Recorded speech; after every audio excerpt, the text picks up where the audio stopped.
ஓம் சாந்தி. அவ்யக்த முரளி 21/3/1985.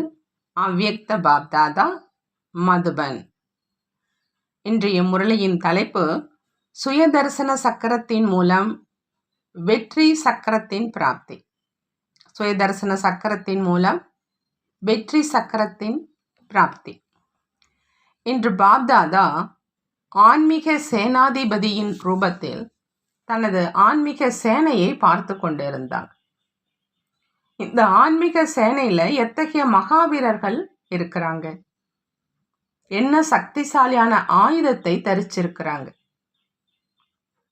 எப்படி உலகிய படையினர் நாளுக்கு நாள் மிகவும் சூட்சமமான மற்றும் தீவிர வேகத்தினுடைய சக்தி நிறைந்த சாதனங்களை உருவாக்கிக்கிட்டே செல்றாங்களோ, அதே மாதிரி ஆன்மீக சேனை மிகவும் சூட்சமமான சக்திசாலியான படைவீரராக ஆகிட்டீங்களா அப்படின்னு பாப்தாதா கேட்கிறார். எப்படி விநாசம் செய்யும் ஆத்மாக்கள் ஒரு இடத்துல அமர்ந்துகிட்டு எத்தனை மைல் தூரம் வரை விநாசம் ஏற்படுத்தும் கரணங்கள் மூலம் விநாசம் செய்விப்பதற்காக சாதனங்களை உருவாக்கி இருக்கிறாங்க. அங்கு செல்ல வேண்டிய அவசியம் கூட கிடையாது. தொலைவில் அமர்ந்துகிட்டே இலக்கை தாக்க முடியும். அதே மாதிரி ஆன்மீக சேனையானது ஸ்தாபனை செய்யும் சேனை. அவங்க விநாசம் செய்யக்கூடியவங்க, நீங்க ஸ்தாபனை செய்யக்கூடியவங்க. அவங்க விநாசத்துக்கான திட்டம் தீட்டுறாங்க, நீங்கள் புதிய படைப்பிற்கான உலக மாற்றத்திற்கான திட்டம் தீட்டுறீங்க. ஸ்தாபனை செய்யும் சேனை அத்தகைய தீவிர வேகம் கொண்ட ஆன்மீக சாதனத்தை தாரணை செஞ்சிட்டீங்களா அப்படின்னு பாப்தாதா கேட்குறாங்க. ஒரு இடத்தில் அமர்ந்துகிட்டு எங்க விரும்புறீங்களோ அங்கு ஆன்மீக நினைவினுடைய கணங்கள் மூலம் எந்த ஒரு ஆத்மாவுக்கும் தூண்டுதலை ஏற்படுத்த முடியுங்கிறாங்க பாப்தாதா. அந்த அளவு தீவிர வேகத்துல சேவை செய்வதற்காக பரிவர்த்தனை சக்தி தயாராக இருக்குதான்னு கேட்குறாங்க. ஞானம், அதாவது சக்தி அனைவருக்கும் கிடைச்சிட்டு இருக்குது இல்லையா? ஞானத்தின் சக்தி மூலம் அத்தகைய சக்திசாலியான படைவீரராக ஆகிட்டீங்களான்னு கேட்குறாங்க. மகாவீரர் ஆகியிருக்கீங்களா அல்லது வீரராக ஆகியிருக்கீங்களான்னு கேட்குறாங்க. வெற்றியினுடைய சக்கரத்தை, அதாவது பதக்கத்தை அடைஞ்சிட்டீங்களா? உலகிய சேவைக்கு அநேக விதமான சக்கரங்கள், அதாவது கேடைய விருது பரிசாக கிடைக்குது. உங்கள் அனைவருக்கும் வெற்றிக்கான பரிசா வெற்றி சக்கரம் கிடைச்சிருக்குதான்னு கேட்குறாங்க பாப்தாதா. வெற்றிங்கிறது தீர்மானிக்கப்பட்டு இருக்கு.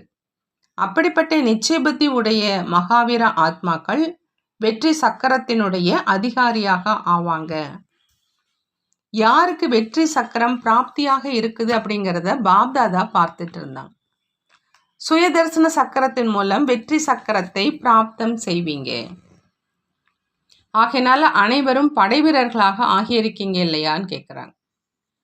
இந்த ஆன்மீக ஆயுதங்களினுடைய நினைவு சின்னமானது ஸ்தூல ரூபத்துல உங்களுடைய நினைவு சின்ன சித்திரங்கள்ல காண்பிக்கப்பட்டிருக்கு. தேவிகளுடைய சித்திரங்கள்ல ஆயுதம் தரித்திருப்பவர்களாக காண்பித்திருக்கிறாங்க இல்லையா? பாண்டவர்களையும் கூட ஆயுதம் தரித்தவர்களாக காண்பிக்கிறாங்க. இந்த ஆன்மீக ஆயுதத்தை, அதாவது ஆன்மீக சக்திகளை ஸ்தூல ஆயுதமாக காண்பிச்சிருக்கிறாங்க. உண்மையில அனைத்து குழந்தைகளுக்கும் பாப்தாதா மூலமா ஒரே சமயம் ஒரே மாதிரியான ஞானத்தினுடைய சக்தி பிராப்தமாக கிடைக்குது. விதவிதமான ஞானத்தை கொடுப்பதில்லை, ஆனாலும் ஏன் வரிசை கிரமமானவர்களாக ஆகிறாங்க அப்படின்னு பாபா கேட்குறாங்க. பாப்தாதா எப்பொழுதாவது யாருக்காவது தனிப்பட்ட முறையில் கற்பிச்சிருக்கிறாங்களா? அனைவரையும் சேர்த்து ஒன்றாகத்தான் பாடம் கற்பிக்கிறார் இல்லையா? அனைவருக்கும் ஒரே பாடத்தை தான் கற்பிக்கிறார். அல்லது ஒரு குழுவுக்கு ஒரு பாடத்தையும் மற்றொரு குழுவுக்கு வேறொரு பாடத்தையும் கற்பிக்கின்றாரா? இங்கு 6 மாத இறை மாணவராக இருந்தாலும் 50 வருடமானவர்களாக இருந்தாலும் ஒரே வகுப்புல அமர்றீங்க, தனித்தனியாக அமர்வது இல்லை இல்லையா? பாப்தாதா ஒரே சமயத்துல ஒரு படிப்பை அனைவருக்கும் சேர்த்து கற்பிக்கின்றார். ஒருவேளை யாராவது பின்னால் வந்திருந்தாலும் முன்னர் என்ன பாடம் கற்பிக்கப்பட்டிருக்குதோ அதே பாடத்தை நீங்கள் அனைவரும் இப்பொழுது கற்பித்து கொண்டு இருக்கீங்க. என்ன டிவைஸ் கோர்ஸ் நடந்துகிட்டு இருக்குதோ அதையே நீங்களும் படிச்சுட்டு இருக்கீங்களா? அல்லது பழையர்களுடைய பாடம் வேறு, உங்களுடையது வேறாக இருக்குதா? ஒரே பாடம்தான் இல்லையா? 40 வருடமானவர்களுக்காக தனி முரளி மற்றும் 6 மாதத்தினருக்காக தனி முரளி என்பது கிடையாது. ஒரே முரளி தான். படிப்பு ஒன்று, கற்பிப்பவர் ஒருவர். பிறகு வரிசை கிரமமாக ஏன் ஆகிறீங்கன்னு பாபா கேட்குறாங்க. அல்லது அனைவரும் முதல் எண்ணில் இருப்பவர்களா? எண் அதாவது நம்பர் ஏன் உருவாகுதுன்னு பாபா கேட்குறேன். ஏன்னா படிப்பை அனைவரும் படிக்கிறீங்க. ஆனால் படிப்பினுடைய அதாவது ஞானத்தினுடைய ஒவ்வொரு விஷயத்தையும் ஆயுதம் மற்றும் சக்தி ரூபத்தில் தாரணை செய்வது, மேலும் ஞானத்தின் விஷயத்தை பாயிண்ட் ரூபத்தில் தாரணை செய்வது, இதில் வேறுபாடு ஏற்படுது. சிலர் கேட்டதுக்கு அப்புறம் பாயிண்ட்டுக்காக புத்தியில் தாரணை செய்கிறாங்க. மேலும் அந்த தாரணை செய்யப்பட்ட கருத்தை மிகவும் நன்றாக வர்ணனையும் செய்கிறாங்க. சொற்பொழிவு ஆற்றுவதில், பாடம் கற்பிப்பதில் பெரும்பான்மையினர் புத்திசாலிகளாக இருக்கிறாங்க. பாப்தாதா கூட குழந்தைகள் சொற்பொழிவு ஆற்றுவது மற்றும் பாடம் கற்பிப்பதை பார்த்து குஷி அடைகிறாங்க. சில குழந்தைகளோ பாப்தாதாவை விட நன்றாக சொற்பொழிவு செய்கிறாங்க. கருத்துக்களை மிக நன்றாக வர்ணனையும் செய்கிறாங்க. ஆனால் ஞானத்தை கருத்தாக தாரணை செய்வது மற்றும் ஞானத்தின் ஒவ்வொரு விஷயத்தையும் சக்தியாக தாரணை செய்வது, இதில் வித்தியாசம் ஏற்பட்டுடுதுன்னு பாபா சொல்கிறாங்க. உதாரணத்துக்கு நாடகத்தினுடைய கருத்தை எடுத்துக்குங்க. இது மிகப்பெரிய வெற்றி அடைய செய்யக்கூடிய சக்திசாலியான ஆயுதம். யாருக்கு நாடகத்தின் ஞானத்தினுடைய சக்தி நடைமுறை வாழ்வில் தாரணையாக இருக்குதோ அவங்க ஒரு பொழுதும் குழப்பத்தில் வர முடியாது. சதா ஏக்ரஸ் நிலை உடையவராக, ஆடாத அசையாதவராக ஆகுவதற்கான மற்றும் ஆக்குவதற்கான விசேஷமான சக்தி இந்த நாடகத்தின் பாயிண்ட். சக்தியாக தாரணை செய்யக்கூடியவங்க ஒரு பொழுதும் தோல்வி அடைய முடியாது. ஆனால் யார் பாயிண்டாக மட்டும் தாரணை செய்கிறாங்களோ அவங்க என்ன செய்கிறாங்க? நாடகத்தின் பாயிண்டை வர்ணனை செய்வாங்க, குழப்பத்திலும் வந்து கொண்டு இருப்பாங்க, மற்றும் நாடகத்தின் பாயிண்டையும் பேசிக்கிட்டும் இருப்பாங்க. அவ்வப்போது கண்களில் கண்ணீரும் வடிக்கிறாங்க. என்ன ஆயிடுச்சு தெரியல, என்னவென்று தெரியல அப்படின்னு சொல்கிறாங்க. மேலும் நாடகத்தின் பாயிண்டை பற்றியும் பேசுகிறாங்க. வெற்றியாளராக ஆகியே தீரணும், நானே வெற்றியாளர், நாடகம் என்பது நினைவில் இருக்குது, ஆனால் என்ன ஆயிடுச்சு அப்படின்னு தெரியல அப்படின்னு சொல்கிறாங்க. அப்படின்னா இதை என்னென்னு சொல்கிறதுன்னு பாப்தாதா கேட்குறாங்க. சக்தியாக ஆயுதமாக தாரணை செஞ்சுருக்கீங்களா அல்லது ஒரு பாயிண்டாக மட்டும் தாரணை செஞ்சுருக்கீங்களான்னு கேட்குறாங்க. இவ்வாறு ஆத்மாவை பற்றியும் சொல்வாங்க. நானும் சக்திசாலி ஆத்மா தான், சர்வ சக்திவானினுடைய குழந்தை தான். ஆனால் இந்த விஷயம் மிகவும் பெரியது. இத்தகைய விஷயத்தை ஒருபோதும் நான் யோசித்ததே இல்லை. மாஸ்டர் சர்வசக்திவான் ஆத்மா எங்கே மற்றும் இந்த வார்த்தை எங்கே? நன்றாக இருக்குதா அப்படின்னு பாபா கேட்குறாங்க. இது என்னன்னு சொல்றதுன்னு கேட்குறாங்க. ஆத்மா அப்படிங்கிற பாடம், பரமாத்மாங்கிற பாடம், நாடகத்தினுடைய பாடம், 84 பிறவிகளுடைய பாடம், எத்தனை பாடங்கள் இருக்கு? அனைத்தையும் சக்தியாக அதாவது ஆயுதமாக தாரணை செய்வது என்றால் வெற்றியாளராக ஆவது அப்படிங்கிறது அர்த்தம். பாயிண்டாக மட்டும் தாரணை செய்கிறதுனால சில நேரம் பாயிண்ட் வேலை செய்யும், சில நேரம் செய்யாது. பிறகும் கூட பாயிண்டாக தாரணை செய்யக்கூடியவங்க சேவையில் பிஸியாக இருக்கிற காரணத்தினால மற்றும் கருத்துக்களை அடிக்கடி வர்ணனை செய்யும் காரணத்தினால மாயாவிடமிருந்து பாதுகாப்பாக இருக்கிறாங்க. ஆனால் எப்பொழுது ஏதாவது பிரச்சனை அல்லது மாயாவின் ரூபம் முன்னால் வருதோ அப்போ வெற்றியாளராக ஆக முடியாது. அதே கருத்துக்களை வர்ணனை செய்து கொண்டே இருப்பாங்க, ஆனால் சக்தி இல்லாத காரணத்தினால மாயையை வென்றவர்களாக ஆக முடியாதுங்கிறாங்க பாபா. வரிசை கிரமமாக ஏன் ஆகிறீங்க என்பது புரிந்ததா அப்படின்னு கேட்குறாங்க.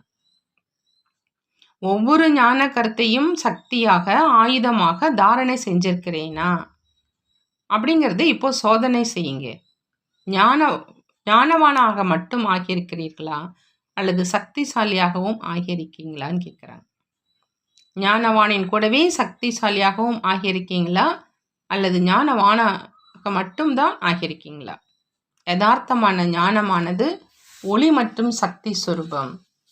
அந்த ரூபத்துல தாரணை செஞ்சிருக்கீங்களான்னு பாபா கேட்குறாங்க. ஒருவேளை தக்க சமயத்துல ஞானமானது வெற்றியாளராக ஆக்கல அப்படின்னா ஞானத்தை சக்தியாக தாரணை செய்யல. ஒருவேளை ஒரு போர் வீரர் தக்க சமயத்தில் ஆயுதத்தை காரியத்தில் பயன்படுத்த முடியல அப்படின்னா அவரை என்னன்னு சொல்றது? மகாவீரர்னு சொல்ல முடியுமான்னு கேட்குறாங்க. இந்த ஞானத்தினுடைய சக்தி எதற்காக கிடைச்சிருக்குது? மாயாவை வென்றவர் ஆவதற்காக கிடைச்சிருக்கு இல்லையா? அல்லது சமயம் கடந்து விட்டதுக்கு அப்புறம் இதை செய்திருக்கணும், இதை யோசிச்சிருந்தேன் அப்படின்னு பாயிண்டை நினைவு செய்வீங்களா? இதை சோதனை செய்யுங்கிறாங்க பாபா. இப்போ எந்த அளவுக்கு சக்தியினுடைய பாடத்தை பயின்றிருக்கீங்களோ பாடம் கற்பிப்பதற்கு அனைவரும் தயாராக இருக்கீங்க இல்லையா? பாடம் கற்பிக்க முடியாதவர் எவராவது இருக்கீங்களா? அனைவரும் கற்பிக்க முடியும் மற்றும் மிகவும் அன்போடு நல்ல முறையில் பாடம் கற்பிக்கிறீங்க. மிகவும் அன்போடு கலைப்பு அடையாதவராகி ஈடுபாட்டுடன் செய்றீங்க மற்றும் செய்விக்கிறீங்கிறதை பாப்தாதா பார்க்குறாங்க. மிக நல்ல நிகழ்ச்சிகளை செய்கிறீங்க, உடல் மனம் பொருளை ஈடுபடுத்துறீங்க. ஆகையினாலேயே இந்த அளவு வளர்ச்சி அடைஞ்சிருக்கு. மிகவும் நன்றாகவும் செய்கிறீங்க. ஆனால் இப்போது சமயத்தின் அனுசாரமாக இதை கடந்துட்டீங்க. குழந்தை பருவம் முடிவடைஞ்சிருச்சு இல்லையா அப்படிங்கிறார். இப்போ இளமை பருவத்தில் இருக்கீங்களா அல்லது வானப்பிரஸ்த நிலையில் இருக்கீங்களான்னு கேட்குறாங்க பாபா. எந்த நிலை அடைஞ்சிருக்கீங்க? இந்த குழுவில் பெரும்பான்மையினர் புதியவர்கள். ஆனால் அயல்நாட்டு சேவையில் எத்தனை வருடங்கள் முடிவடைஞ்சிருச்சு அப்படின்னா இப்போ குழந்தை பருவம் அல்ல, இப்போது இளமை பருவம் வரை வந்தடைந்துட்டீங்க. இப்போது சக்திசாலியான பாடம் படியுங்க மற்றும் கற்றுக் கொடுங்க. இப்படி இளைஞர்களிடத்திலும் சக்தி அதிகமாக இருக்குது. இளமை பருவம் மிகவும் சக்தி வாய்ந்தது. என்ன விரும்புகிறாங்களோ அதை செய்ய முடியும். ஆகையினாலே பாருங்க, தற்காலத்தினுடைய அரசாங்கம் கூட இளைஞர்களை கண்டு பயப்படுது. ஏன்னா இளைஞர் குழுவிடத்தில் லௌகிக ரூபத்தில் புத்தியினுடைய சக்தி இருக்கு மற்றும் சரீரத்தினுடைய சக்தியும் இருக்கு. இங்கு அழித்தல் காரியம் செய்வரவங்க கிடையாது, உருவாக்கக்கூடியவங்க. அவங்க ஆவேசம் கொண்டவங்க மற்றும் இங்கு சாந்த சுரூப ஆத்மாக்கள். கெட்டு போனதை சீர்திருத்தக்கூடியவங்க, அனைவருடைய துக்கத்தை போக்கக்கூடியவங்க, அவங்க துக்கத்தை கொடுக்கக்கூடியவங்க மற்றும் நீங்க துக்கத்தை போக்கக்கூடியவங்க, துக்கத்தை நீக்கி சுகம் கொடுப்பவங்க. தந்தை எப்படியோ அப்படியே குழந்தைகள். சதா ஒவ்வொரு எண்ணம் ஒவ்வொரு ஆத்மாவுக்காகவும் மற்றும் தனக்காகவும் சுகம் தரக்கூடிய எண்ணமாக இருக்குது. ஏன்னா துக்கத்தின் உலகத்தில் இருந்து வெளியேறிட்டீங்க. இப்போ துக்கத்தின் உலகத்தில் இல்லை, துக்க தாமத்தில் இருந்து சங்கமயுகத்துக்கு வந்துட்டீங்க. புருஷோத்தம யுகத்தில் இருக்கீங்க. அவங்க கலியுக இளைஞர்கள், நீங்கள் சங்கமயுக இளைஞர்கள். ஆகையினால இப்பொழுது சதா தனக்குள் ஞானத்தை சக்தியாக தாரணையும் செய்யுங்க மற்றும் செய்யவும் வச்சிருங்க. எந்த அளவு சுயம் சக்திசாலியான பாடம் பயின்றிருப்பீங்களோ அந்த அளவு பிறருக்கும் கற்பிப்பீங்க. இல்லை அப்படின்னா பாயிண்டினுடைய பாடத்தை மட்டும் கற்பிப்பீங்க. இப்போ பாடத்தை மீண்டும் திரும்ப படிக்கணும். ஒவ்வொரு பாயிண்டிலும் என்னென்ன சக்தி இருக்குது, எவ்வளோ சக்தி இருக்குது, எந்த சமயம் எந்த சக்தியை எந்த ரூபத்தில் பயன்படுத்த முடியும், இந்த பயிற்சியை தனக்கு தானே கொடுத்துக்க முடியும். ஆத்மாங்கிற பாயிண்டை சக்திசாலியான ஆயுதமாக நாள் முழுவதும் நடைமுறை காரியத்தில் பயன்படுத்தினேனா தனக்கு தானே பயிற்சி கொடுத்து கொள்ள முடியும். ஏன்னா நீங்கள் ஞானவான்கள் தானே. ஆத்மாக்களுக்கு சொல்வதற்காக கருத்துக்களை எடுக்க சொன்னால் எத்தனை கருத்துக்களை எடுப்பீங்க? நிறைய உள்ளது இல்லையா? சொற்பொழிவு ஆற்றுவதில்லை புத்திசாலிகள். ஆனால் பிரச்சனையான சமயத்தில் ஒவ்வொரு கருத்தையும் எந்த அளவு காரியத்தில் கொண்டு வரேன் அப்படிங்கிறத பார்க்க சொல்கிறாங்க பாபா. நான் நன்றாகவே இருக்கிறேன், ஆனால் இப்படிப்பட்ட விஷயம் ஏற்பட்டுடுச்சு, பிரச்சனை வந்துடுச்சு. அதனால இவ்வாறு ஆயிடுச்சு அப்படின்னு நினைக்காதீங்க. ஆயுதம் எதற்காக இருக்குது? எப்போ எதிரி வருகிறாரோ அதற்காகத்தான் இருக்குது இல்லையா? அல்லது எதிரி வந்து விட்டார், ஆகையினால் நான் தோல்வி அடைந்து விட்டேன், மாயை வந்து விட்டதால் தடுமாற்றம் ஏற்பட்டுடுச்சுன்னு சொல்றீங்க. ஆனால் மாயைக்காக தானே ஆயுதங்கள் இருக்குது. அதாவது மாயைங்கிற எதிரிக்காகத்தானே ஆயுதங்கள் இருக்குது. சக்திகளை எதற்காக தாரணை செய்திருக்கீங்கன்னு கேட்குறாங்க. தக்க சமயத்தில் வெற்றியை அடைவதற்காக சக்திசாலியாக ஆகியிருக்கீங்க. ஆக என்ன செய்யணும்னு புரிந்ததான் பாபா கேட்குறாங்க. தங்களுக்குள்ள நன்றாக ஆன்மீக உரையாடல் செய்கிறீங்க. பாப்தாதாவுக்கு அனைத்து செய்திகளும் வருது. பாப்தாதா குழந்தைகளுடைய இந்த ஊக்கத்தை பார்த்து மகிழ்ச்சி அடைகிறாங்க. படிப்பின் மீது அன்பு இருக்கு, தந்தை மீது அன்பு இருக்கு, சேவையின் மீது அன்பு இருக்கு. ஆனால் அவ்வப்பொழுது மென்மையானவராக ஆக்கிடுறாங்க. அப்போ ஆயுதம் நழுவிடுது. அந்த சமயம் அவங்களுடைய புகைப்படம் எடுத்து பிறகு அவர்களுக்கே அதை காண்பிக்கணும். கொஞ்ச நேரத்துக்காகத்தான் அவ்வாறு ஆகுது, அதிகமாக இல்லை. ஆனாலும் கூட நிரந்தரமாக, அதாவது சதா தடையற்றவராக இருப்பது மற்றும் சில சமயம் தடைக்கு வசமாகுவது, சில நேரம் தடையற்றவராக ஆகுது. ஆக இந்த 2 நிலைக்கும் வேறுபாடு உள்ளது. நூலில் எவ்வளவு முடிச்சு விழுதோ அவ்வளவு பலவீனமாகுது. இணைந்திருது, ஆனால் இணைக்கப்பட்ட பொருள் மற்றும் முழுமையான பொருள் ஆகிய 2ற்கும் வேறுபாடு இருக்குது இல்லையா? இணைக்கப்பட்ட பொருள் நன்றாக இருக்குமா? பாபா கேட்குறாங்க. தடை வருது, பிறகு தடையற்றவர் ஆகுறீங்க, பிறகு தடை வருது. உடைந்த பிறகு இணைத்தாலும் இணைக்கப்பட்டது தான். அதனால் கூட இதனுடைய பிரபாவம் மனநிலையில் ஏற்படுதுன்னு பாபா சொல்கிறாங்க. சிலர் மிகவும் நல்ல தீவிர முயற்சியாளர்களாகவும் இருக்கிறாங்க, ஞானவான்களாக சேவாதாரிகளாகவும் இருக்கிறாங்க. பாப்தாதா பரிவாரத்தினுடைய கண்களிலும் இருக்கிறாங்க. ஆனால் உடைந்த பிறகு சேரக்கூடிய ஆத்மாக்கள் சதா சக்திசாலியாக இருக்க மாட்டாங்க. சின்ன சின்ன விஷயத்தில் அவங்க உழைக்க வேண்டியது இருக்கும். அவ்வப்பொழுது சதா லெகுவானவர்களாக, மகிழ்ச்சியாக, குஷியில் நடனம் ஆடக்கூடியவர்களாக இருப்பாங்க. ஆனால் சதா அவ்வாறு காட்சி அளிக்க மாட்டாங்க. மகாரதியினுடைய பட்டியலில் இருப்பாங்க. ஆனால் அத்தகைய சமஸ்காரம் உடையவங்க நிச்சயம் பலவீனமாக இருப்பாங்க. இதற்கான காரணம் என்ன? இந்த உடைந்து இணையக்கூடிய சமஸ்காரமானது அவங்களை உள்ளுக்குள்ள பலவீனமாக ஆக்கிடுது. வெளிமுகமாக எந்த விஷயமும் இருக்காது, மிகவும் நன்றாக தென்படுவாங்க. ஆகையினால இதை சமஸ்காரமாக ஒரு பொழுதும் ஆக்கக்கூடாது. மாயை வரத்தான் செய்து நடந்து கொண்டு இருக்கோம் அப்படின்னு நினைக்கக்கூடாது. ஆனால் சில நேரம் உடைஞ்சு போகிறது, சில நேரம் இணைவது, இவ்வாறு இருப்பது எப்படி இருக்குன்னு பாபா கேட்குறாங்க. சதா இணைந்திருப்பது, சதா தடையற்றவராக இருப்பது, சதா மகிழ்ச்சியாக, சதா குடைநிழலுக்குள் இருப்பது ஆகிய அந்த வாழ்க்கைக்கும் மற்றும் இந்த வாழ்க்கைக்கும் வித்தியாசம் இருக்குது இல்லையா அப்படின்னு பாபா கேட்குறாங்க. ஆகினால பாப்தாதா சொல்கிறாங்க, சிலரது ஜாதகத்தினுடைய தாள் முற்றிலும் சுத்தமாக இருக்குது, சிலருடைய ஜாதகத்தில் இடையிடையே கரை படிஞ்சிருக்கு.